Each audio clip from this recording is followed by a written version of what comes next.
Estamos comenzando a transmitir en vivo en tiempo de cuarentena. La verdad que es muy difícil poder poner imagen y a la vez salir uno adelante de la imagen con luz, sobre todo porque esto es totalmente hogareño, entonces no tenemos la infraestructura como para poder hacerlo con luces y demás, como para que yo pueda salir delante de la imagen. La verdad es que voy a priorizar la parte teórica y la parte por ahí práctica en cuanto al diálogo y no tanto que me vean a mí, que en realidad es lo menos importante. Bueno, antes que nada me presento. Mi nombre es Federico Diez Andersen. Soy entrenador de natación del Club Once Unidos y también conduzco un programa con deportistas de alto rendimiento de natación en el EMDER. Ahí veo a Nahuel Cabrera, gran amigo. Bueno, en principio la idea surge porque obviamente no estamos llevando adelante nuestro trabajo de manera presencial.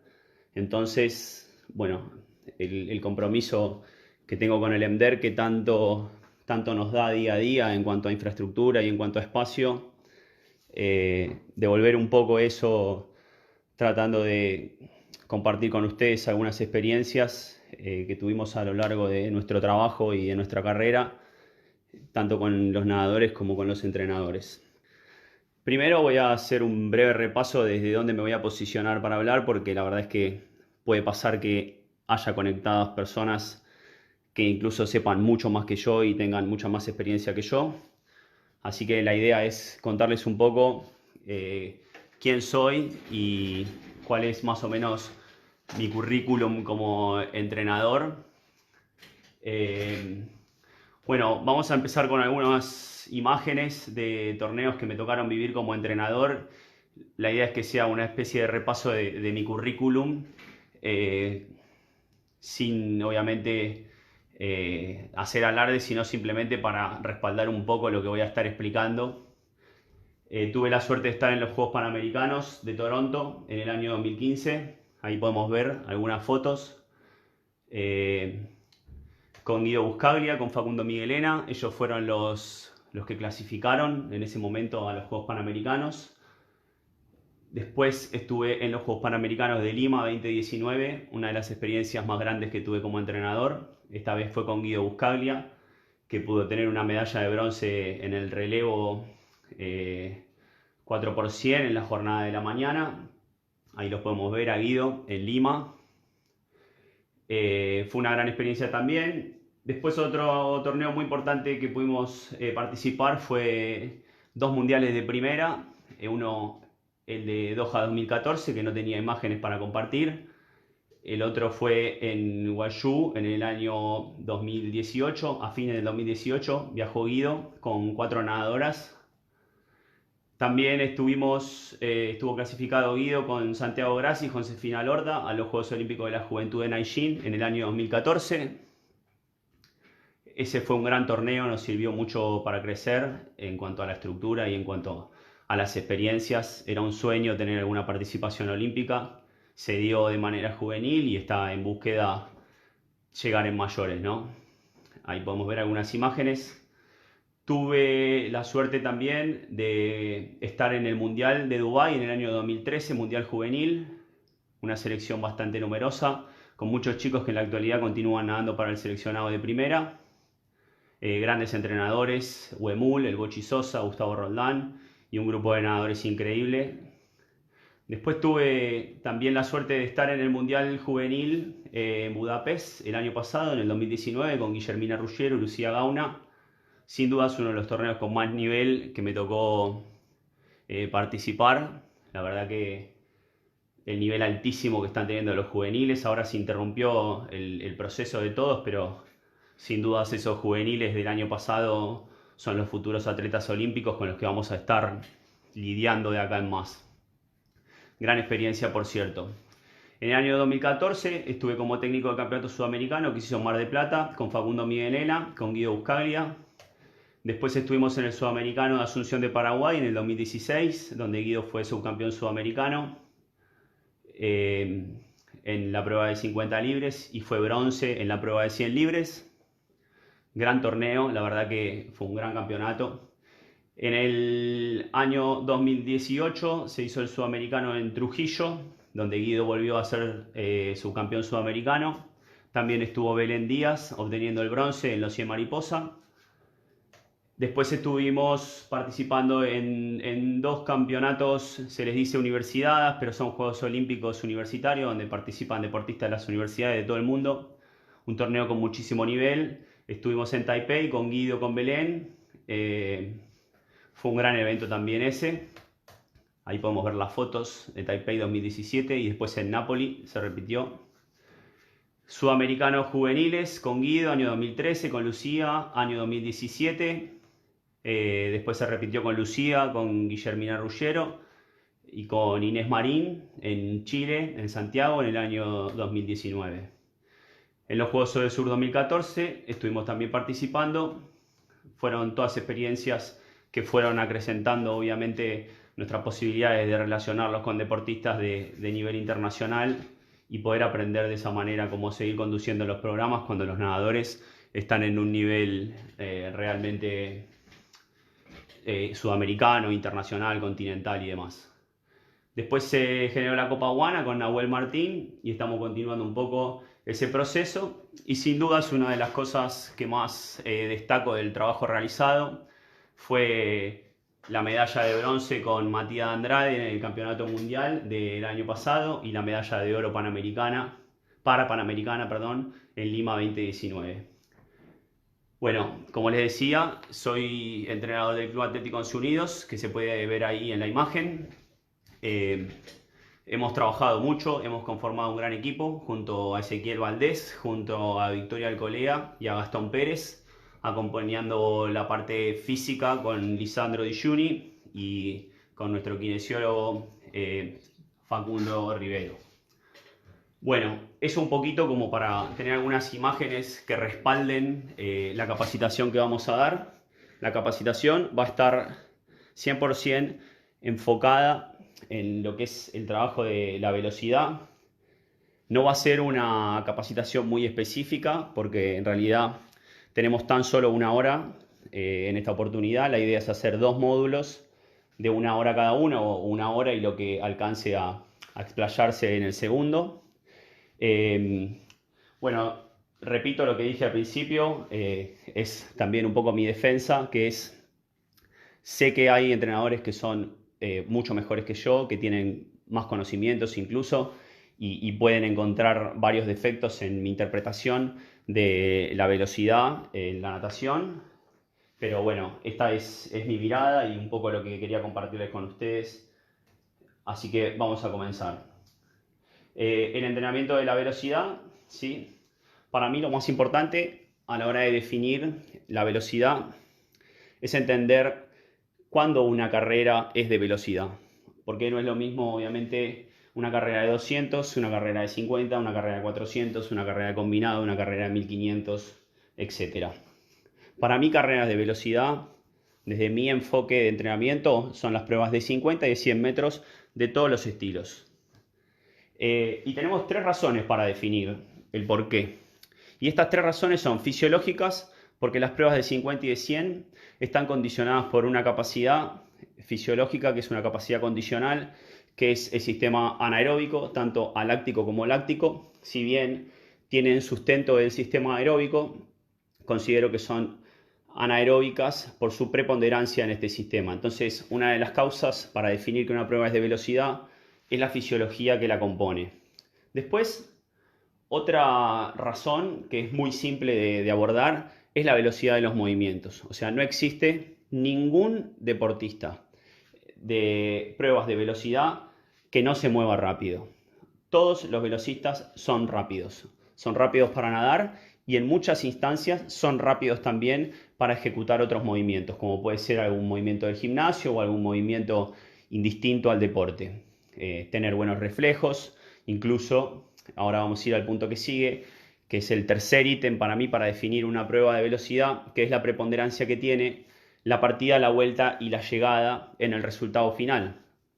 ¿A qué voy con eso? No digo que la partida en una prueba de 1500 no sea muy importante, no digo que las vueltas no sean muy importantes y no digo que la llegada no sea importante. A lo que me refiero es a que uno puede dar mal un giro o tener una mala partida y puede construir una gran carrera en un 1500 con ese defecto a cuestas, pero uno no puede tener una mala partida, una mala vuelta, una buena llegada o una mala llegada y construir un buen 50 o un buen 100. Eso es parte de estos tres enfoques que yo le veo a las carreras de velocidad.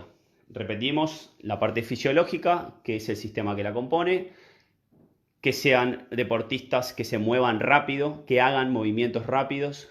Y después otro tema es la importancia de la partida, la vuelta y la llegada para el resultado o la incidencia que tiene en el resultado. Bueno, esa es una de las primeras condiciones para considerar una prueba de velocidad. Después, acá hay un gráfico que no me importan tanto los números, pero sí me importa que los sepamos interpretar, que es cómo descubrimos un velocista.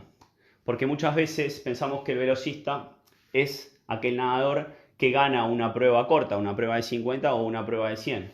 Entonces, estas tablas que van a ver ahora, que no importa tanto los números, pero igual esto va a estar subido en forma de archivo para que después lo puedan tal vez analizar minuciosamente, pero son las marcas mínimas que se necesitan, que muchas veces nivelan la prueba. Los deportistas siempre empiezan acercándose al deporte para realizar la actividad, pero luego, si empiezan a llevarlo adelante de manera favorable y bien, van a pasar del nivel de pileta escuela a los niveles más avanzados, después llegan a un preequipo, después llegan a un equipo, después pasan al equipo de promocionales, después al equipo de federados, y ese es un poco el camino el que tiene que continuar un deportista en su camino hacia el alto rendimiento o al destino que quiera llegar. Entonces tenemos que saber descubrir en ese proceso cuando tenemos un velocista. Entonces lo primero que tenemos que poder lograr es superar las marcas mínimas para poder acceder a lo que es el deporte federado. Eso es muy importante identificarlo y por suerte todas las federaciones tienen esos tiempos que uno tiene que saber cómo llegar a tal o cual marca. Un ejemplo es, por ejemplo, menores, varón, 50 libre, tiene que hacer 36.5. Si yo tengo un nadador menor que llega a esa marca, ya puede participar en esa prueba como federado.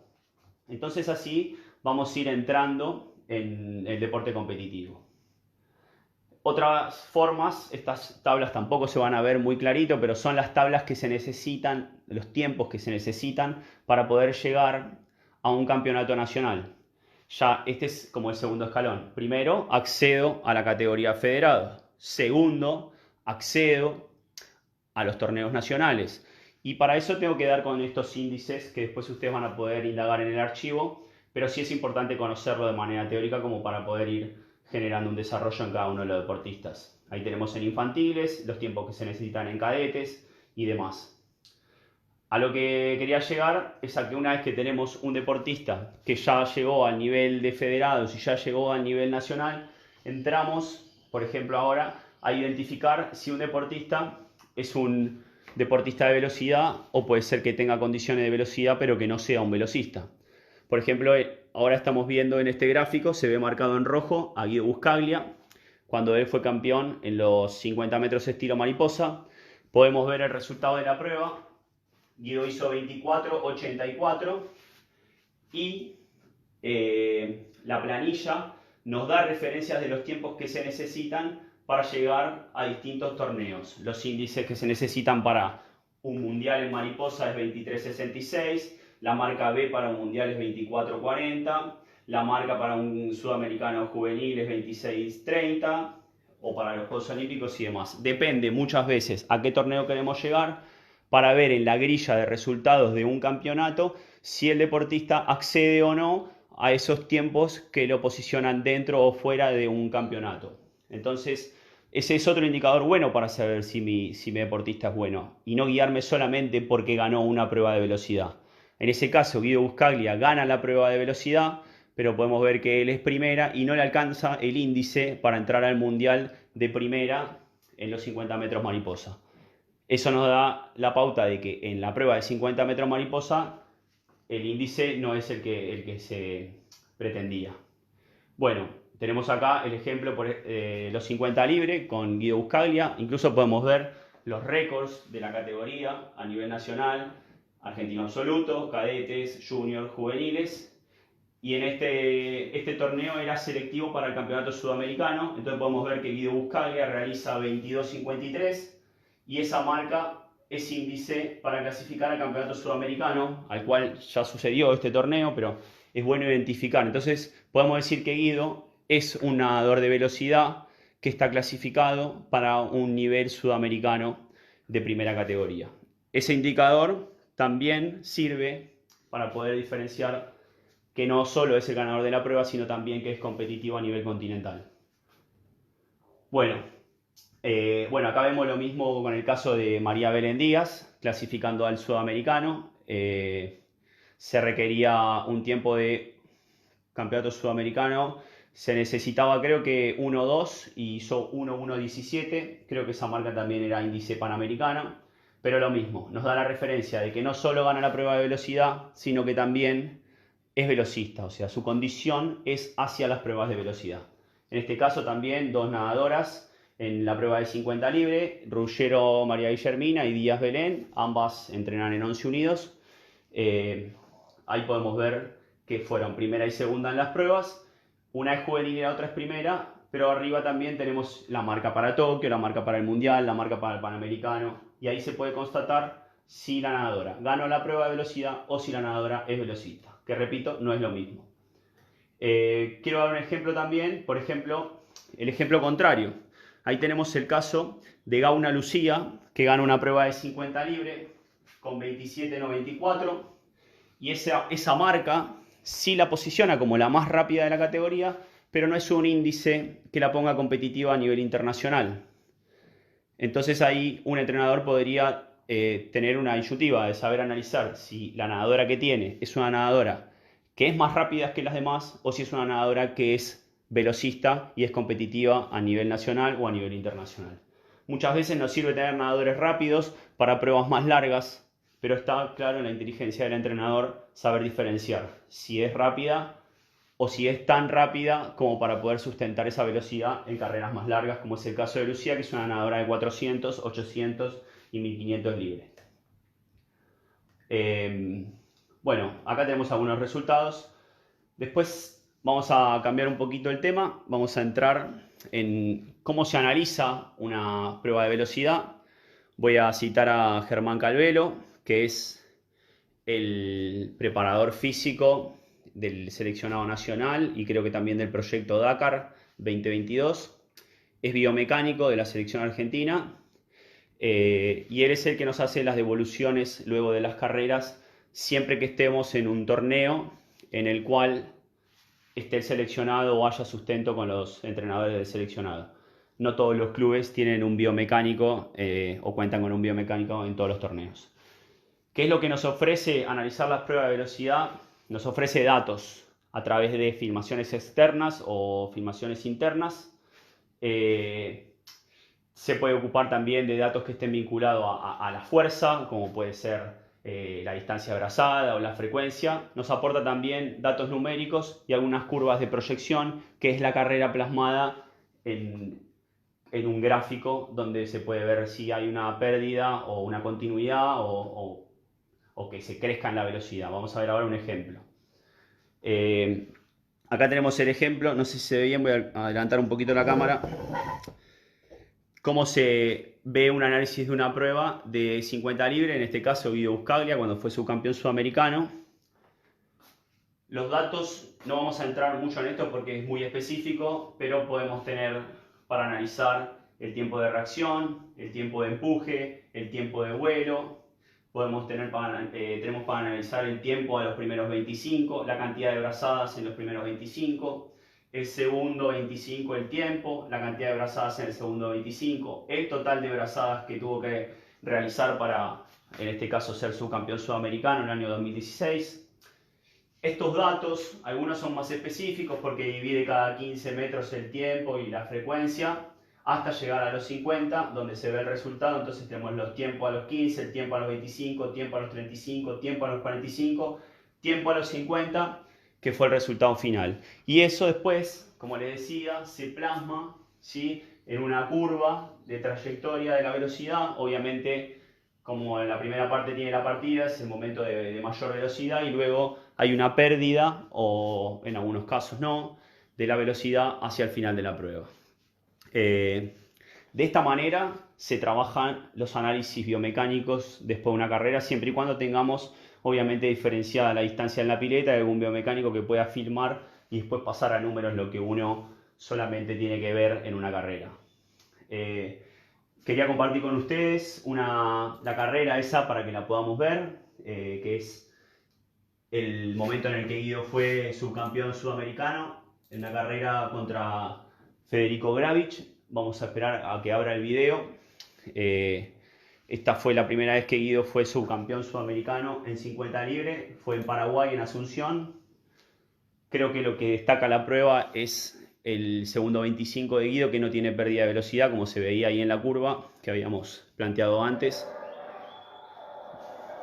Vamos a ver la carrera. Este es Guido Buscaglia.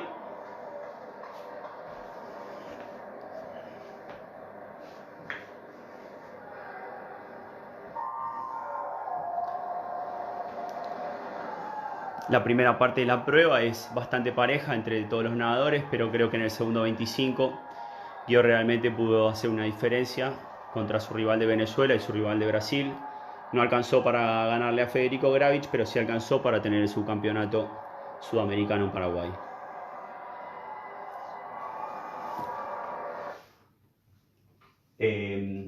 Bueno, muestro la prueba para que se pueda ver la diferencia entre el video, ¿no?, y los datos de la misma carrera. Lo que yo les marcaba, la última parte de la prueba, Guido desarrolla una velocidad ascendente y eso es lo que realmente lo llevó a ese subcampeonato que tantas alegrías nos dio. Bueno, vamos a pasar un poco ahí la hoja y vamos a seguir analizando la parte biomecánica. Como les decía, no solo se puede ver en datos numéricos, sino también se puede ver en forma interna y externa en el agua. Yo les quería compartir un video de Belén Díaz en el que ella va nadando mariposa. Es un análisis solamente de la técnica, donde lo que es bueno interpretar es esas líneas marcan. Una marca la cabeza, una marca la cadera y una marca los pies, ¿sí? Esto nos sirve para ver la profundidad en la que el nadador nada y la profundidad en la cual los segmentos corporales también están en el agua. En el caso de mariposa es muy importante que la línea de flotación sea alta, el cuerpo esté bien sobre la superficie y la ondulación propia del estilo no nos lleve a estar en movimientos turbulentos. Por eso la trayectoria, siempre que sea bien lineal, obviamente la de los pies suele ser un poco más profunda que la de la cadera y la de la cabeza, pero el objetivo siempre es que esas líneas estén dentro de un rango de poca distancia entre sí. Eso nos va a dar la pauta de que el nado es con una ondulación eficaz y no exagerada. Vamos a verlo. Ahí podemos ver la línea de la cabeza es la línea blanca, la línea de la cadera es la amarilla y la de los pies es la línea roja. Entonces acá se puede ver la profundidad de cada uno de los segmentos corporales en función del desarrollo del nado. Lo vemos una vez más para que lo puedan analizar. Fíjense abajo del agua, la cabeza como va llenando la línea blanca, la cadera la línea amarilla y los pies van dando la profundidad de la patada con las líneas rojas. Estos datos son para mí muy importantes, que no siempre uno está habituado a analizarlo, pero cuando se busca la excelencia y sobre todo cuando hablamos de velocidad, tenemos que trabajar de esta manera o hacernos los tiempos para poder trabajar de esta manera. Porque si no, nos quedamos solamente con la parte visual en el trabajo y en el desarrollo de la técnica o de una competencia o de un entrenamiento. Y muchas veces no podemos explicarle al deportista cuáles son aquellos puntos que tenemos que trabajar para poder desarrollar. Entonces, eso con respecto al nado, ahí les di un ejemplo de cómo se puede hacer un análisis subacuático. Y ahora vamos a ver también el tema de la partida, cómo podemos ver lo que es un análisis externo, ¿no? Vamos a ver primero un video en crudo de Guido Buscaglia haciendo una partida en el natatorio municipal de Lemder. Lo que vamos a ver es la posición inicial, ¿sí? También vuelvo a repetir para los que están entrando a la conversación ahora. Vamos a analizar una partida, es una filmación externa, recién vimos una filmación interna, esas son las diferencias en la manera de trabajar, la parte de la biomecánica. Lo que vamos a analizar en la partida es la primera etapa, que es la reacción, ¿sí? Que es cuando el nadador rompe con esa posición estática. Después vamos a ver la posición de los segmentos corporales, en este caso la posición de las piernas, la pierna trasera, la pierna delantera, cómo empujan y hacia dónde convergen las fuerzas de empuje, la trayectoria, el tiempo de vuelo, la biomecánica en la posición del cuerpo en el aire y la entrada, obviamente, al agua, como para poder ver si esa fuerza inicial y esa reacción tienen un buen destino a la hora de comenzar con la parte subacuática, que es la que continúa la partida. Esto que vimos es en crudo. Una vez que tenemos un video como este, ¿sí? En el que podemos verlo, después viene la parte en la que podemos analizarlo. Y también, como decía, volvemos a un archivo de Germán Calvero, biomecánico, en el que explica muy bien cómo es una partida. Fíjense el momento que Belén rompe con la reacción. Primero vemos la posición inicial, el ángulo de la pierna de atrás. Luego viene la parte de la largada propiamente dicha. Ahí estamos todavía con la posición del cuerpo. Vemos la línea a la que el tronco va a dirigirse, ¿sí? Y luego, una vez que comienza el movimiento, rompe la posición hacia adelante, en la que estábamos mostrando con Guido el video en crudo y ahora lo estamos viendo con un análisis biomecánico. ¿Qué es lo que tenemos que analizar? Tenemos que analizar la posición de la pierna de atrás, la posición de la pierna de adelante, ¿sí? Que sean paralelas. Eso quiere decir que las fuerzas no están siendo cruzadas, o sea, son dos fuerzas destinadas, por lo menos en este caso, hacia un mismo lugar. Hay un poquito de diferencia entre la pierna de adelante y la pierna de atrás, pero sigue estando dentro de los parámetros favorables para la largada. Bueno, ahí vamos a ver cómo desenlaza el movimiento, las dos líneas paralelas, eso es positivo. Después vamos a ver la posición de la cabeza. Lo que analizamos es que los brazos, ahí ese círculo amarillo marca que los brazos están haciendo el recobro en el aire. Eso también es favorable. Muchos nadadores juntan las manos antes de largar. Eso se considera una pérdida de tiempo. La idea es que los brazos se junten en el aire para asegurarnos de que hubo un accionar previo y generar el recobro durante la fase de vuelo.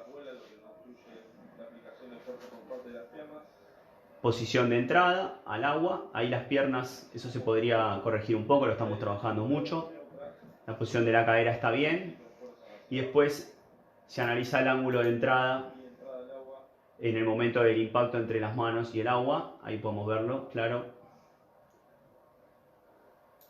37 grados. ¿Qué es lo que estoy tratando de comunicarles con estos dos ejemplos? Lo que estamos viendo es, en primera instancia vimos la partida de Guido de manera cruda, sin el análisis. Después puse esta partida de Belén. Lo que quiero que vean es que todos podemos filmar a nuestros nadadores haciendo una partida, pero una vez que tenemos el video tenemos que saber qué es lo que tenemos que hacer con el video. Bueno, tenemos que analizar este tipo de gráficos, ángulos y ejecución de los movimientos. En este caso de Belén pudimos analizar en primera instancia la posición de las piernas cuando comenzó, en el momento de la posición inicial. Después pudimos analizar la posición de los brazos y del tronco con respecto a la línea del borde y la línea del agua. Después analizamos la fuerza de las piernas, la trayectoria de la fuerza de las piernas. Después la posición de los brazos en el recobro aéreo. Y por último, el ángulo de entrada del cuerpo en el agua. Todo esto que acabamos de analizar es lo que comprende a la biomecánica en el desarrollo de la partida o del nado o de una carrera. Mostramos tres partes. Mostramos la parte de números, que son los datos que se arrojan con respecto a la frecuencia, la distancia, la velocidad, el número de brazadas y demás. Analizamos cómo es una la biomecánica desde la parte interna, que es decir, abajo del agua, y analizamos una partida mediante una filmación externa. Eso como para tener en cuenta, es importante.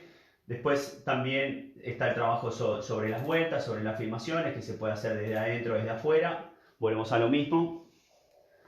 Esta es un análisis interno de una vuelta americana.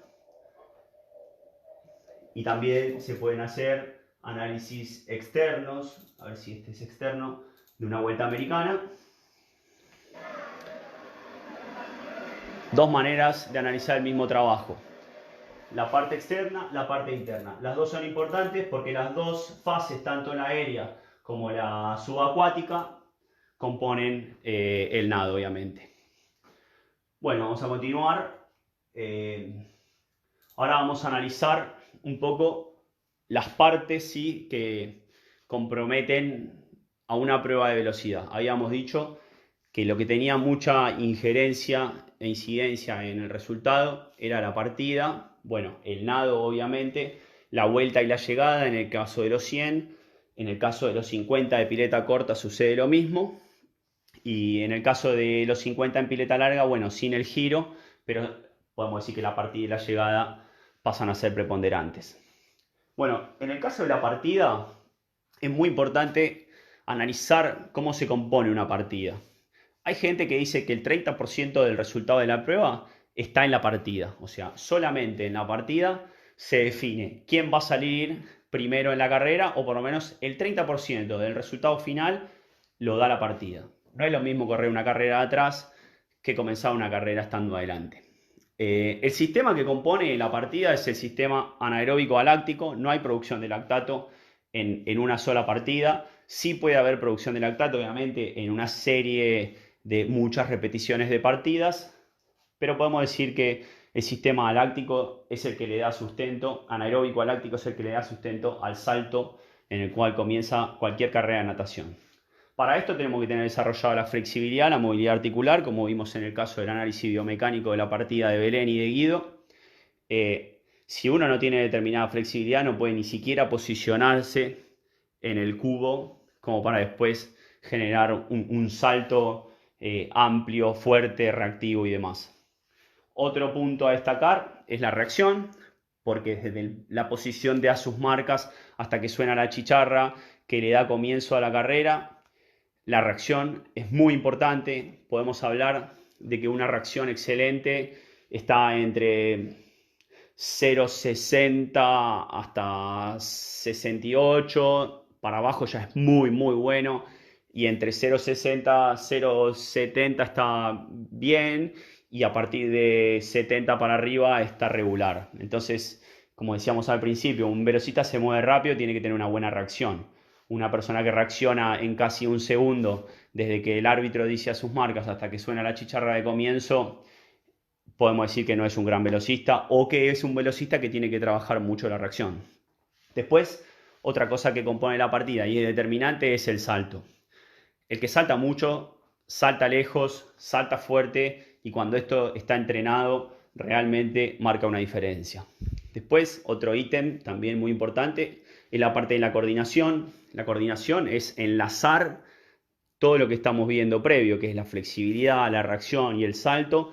Para que todo eso se transforme en una partida, es muy importante ser una persona coordinada, porque cuando muchos movimientos se unen para un solo gesto, la coordinación, desde mi punto de vista, hay que trabajarla, hay que entrenarla de la mayor cantidad de veces posible en la semana, en las sesiones, porque no hay nadie que sea una persona descoordinada que pueda generar una unión en todos estos ítems. Después, la fuerza y la potencia, que se llevan adelante en el mismo movimiento, y también son los factores que hay que entrenar fuera del agua y en el agua también, porque para saltar alto, para saltar lejos, para saltar, o sea, de una manera explosiva y reactiva, tenemos que ser fuertes y tenemos que ser potentes. Y después, otro ítem que ya empieza a enlazarse un poco con el nado es la parte de cómo el cuerpo entra al agua y eso se transforma en el nado subacuático. El nado subacuático hoy se dice que es un estilo más que no tiene competencia en sí mismo, pero define las carreras. porque está comprobado que los que hacen buenos nados subacuáticos van más rápido haciendo nado subacuático que nadando. Entonces, esto se ve clarísimo. El otro día lo escuchaba a Santiago Grassi hablando del entrenamiento en pileta de yardas en Estados Unidos, que la temporada de yardas es creo que unos 6 meses, y el nado subacuático lo entrenan casi tanto o con el mismo volumen que se entrena los estilos propiamente dicho, mariposa, espalda, pecho y crawl. Eso es porque hoy una carrera se puede definir, ni hablar en pileta corta, ni hablar en yardas, pero también en una pileta de 50 con el nado subacuático. Y el momento en que el cuerpo rompe la superficie del agua para salir y dar comienzo al nado. Esto tiene un tope, que son los 15 metros, más de 15 se considera descalificado. Vamos a pasar. Otro punto a tener en cuenta para el trabajo de la velocidad es la primera parte de la prueba. Una vez que se rompe la superficie del agua para comenzar a nadar, ¿sí? Lo que se tiene que entrenar y lo que compone esa velocidad inicial es la capacidad de enlazar justamente el nado subacuático con las primeras brazadas. De nada sirve tener un gran nado subacuático si el momento de comenzar a nadar se interrumpe y tenemos que arrancar de cero o tenemos un bloqueo turbulento en la salida del cuerpo del agua, y eso interrumpe obviamente la coordinación y la aplicación de la velocidad en las primeras brazadas. Ese tramo de velocidad inicial, imaginemos un deportista que sale a los 15 metros, podemos llevarlo hasta los 25, hasta los 30 metros, pero es subjetivo, porque hay nadadores que salen a los 10 metros luego del nado subacuático, hay quienes salen a los 12, y hay quienes consideran la velocidad inicial, en lugar de hasta los 25 metros, lo pueden llevar hasta los 30. O sea, comprenden la carrera en la partida y la velocidad inicial pasado los 25 metros. Otro punto es la producción de velocidad en las primeras brazadas, que es la coordinación en alta intensidad. Muchas veces, por no entrenar la velocidad y por estar mucho tiempo entrenando otros sistemas, ¿sí? Perdemos la coordinación en la alta intensidad. Entonces nos encontramos con deportistas que empiezan a hacer trabajo de velocidad cerca de la competencia y no lo trabajaron durante el proceso de entrenamiento. Entonces lo que les sucede es que se desencuentran con sus extremidades, se desencuentran con la coordinación, se desencuentran con poder interpretar esos gestos tan rápidos, tan coordinados a alta intensidad, y vemos que hacen muchas brazadas, vemos que se mueven de manera despatarrado, por ahí eso más a nivel infantil o a nivel de iniciación del deporte, pero es muy importante, sí, muy importante entender que el trabajo de la velocidad se entrena para que el deportista sepa lo que está haciendo, y no como se hacía antes o como todavía veo que hacen algunas, de trabajar la velocidad los 15 días previos a la competencia. Una buena manera de tener una buena velocidad inicial es hacer muchos piques cortos, como marca ahí, entre 15 y 25 metros a gran velocidad, para poder justamente ya comenzar una prueba al 100%. Bueno, después el core, la fuerza y la potencia. Esto es el sustento de todo tipo de prueba de velocidad. Y considero yo que en un deportista de alto rendimiento, hasta los 25 metros, la preponderancia del sistema es anaeróbico láctico. ¿Por qué? Porque más o menos estamos en el orden de los 10-11 segundos y ahí la producción de lactato es baja. Pero claro, una vez que se continúa o se empiezan a hacer series en las que se repite esto muchas veces, sí podemos entrar en algún sistema anaeróbico láctico, depende de la pausa, obviamente, de la intensidad y de la distancia. Pero el sistema que comprende la velocidad inicial en una carrera de corta duración, los primeros 15-25 metros, siempre va a ser anaeróbico a láctico. Bueno, vamos a cambiar de diapositiva. Luego de la parte inicial viene el desarrollo de la prueba. El desarrollo de la prueba ya es más complejo, ¿sí? Porque hay dos sistemas que empiezan a entrelazarse, que es el sistema anaeróbico láctico, del que vinimos, llegado a los 25-30 metros, y después viene el sistema anaeróbico láctico, o sea que empieza a haber producción de lactato desde los 20-25 hasta los 40 metros. Podemos considerar que es el desarrollo de la prueba de velocidad.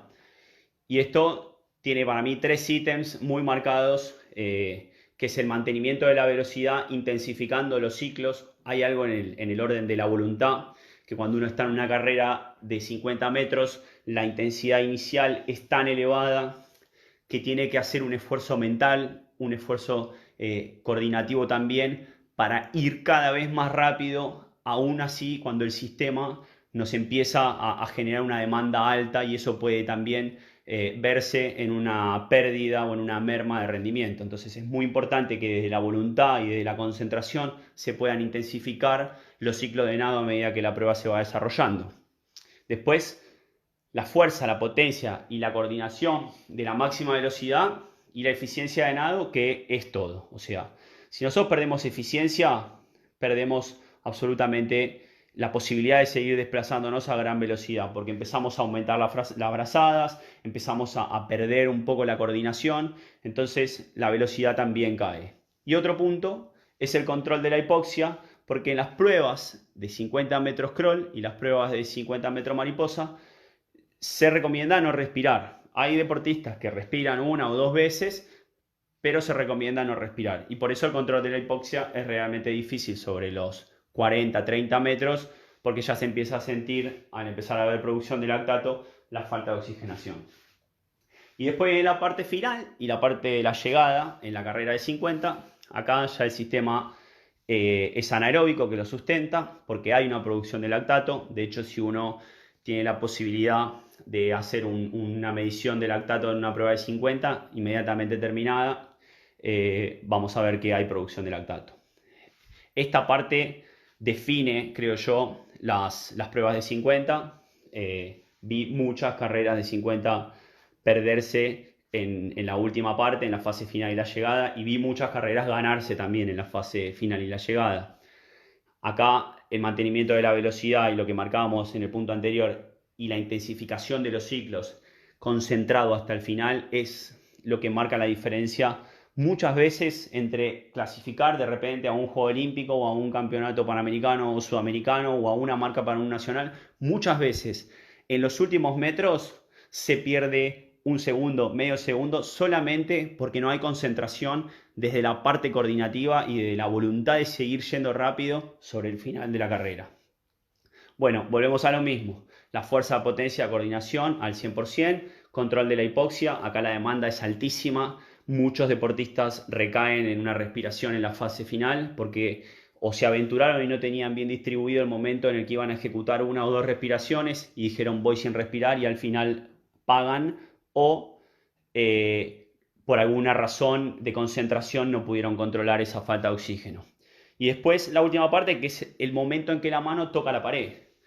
Ese momento es fundamental, la mano tiene que estar extendida, se trabaja con número de brazadas, o sea, si un deportista está acostumbrado a nadar 50 metros en 38, 39 brazadas, tiene que saber llegar con las dos manos, pero siempre hay una que es como la mejor, que muchas veces es el lado hábil, muchas veces no, pero sí es importante estar preparado para llegar del lado correcto, llegar con la mano extendida, el cuerpo bien extendido también, y los dedos tienen que ser los que tocan, no la palma de la mano.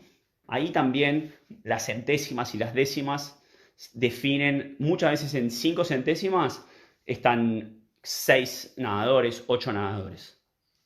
Vamos a continuar.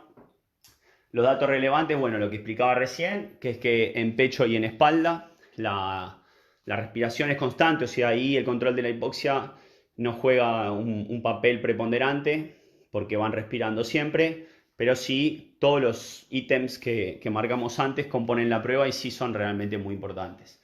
Y en crawl mariposa, ahí marqué no se realizan más de 2 respiraciones, pero ninguna o una es lo que más se utiliza. La mayoría de los nadadores de 50 no respiran en crawl y mariposa, y hay algunos nadadores de elite que respiran una vez en ambas pruebas.